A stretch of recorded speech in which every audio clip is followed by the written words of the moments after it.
Ano yan? Tanim po yan, ma'am. Ang Opo. tanim niya, sino nagtanim? Aking Luis din po. Ah, ganun. Opo. Ay, Curly, nagagala ka, no, Curly? Curly. Hello? Abang ganda ng lagayan ni Curly, oh. Ano pong tawag sa ganyang lagayan niyo, ma'am? Ay, bakit Wala. nakalawit ang dala mo? Yes, sir. Ano po yun? Wala pong white and torn. Doon po sa loob, meron ata. Pero nag-arrange po ba kayo?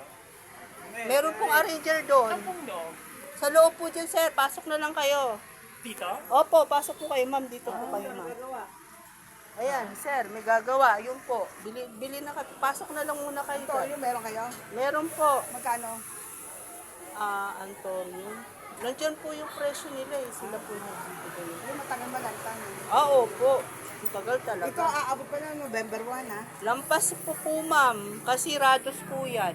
Ang rados po kasi mahigit 1 week. So, buko na po yan. Malalanta na lang yung kanyang dahon. Pero yung bulaklak niya, Hindi. naandoon pa rin. Di ba, Pogi? Babae ba to, ma'am? Yeah. Ay, girl, lalo ka pala. Anong lahi nito, ma'am? Yorkie. Yorkie pala, imported. Anong pinapakain nyo dito, ma'am? Good food. Dog food. Hindi walang halong prutas? Wala. Good food lang. Vegetables. Wala din? Wala, tamad ako magluto. Tamad ako Talaga gusto ko, naman dog ano food lang. lang ikaw ah. Dog Tamad food ang lang. amon eh.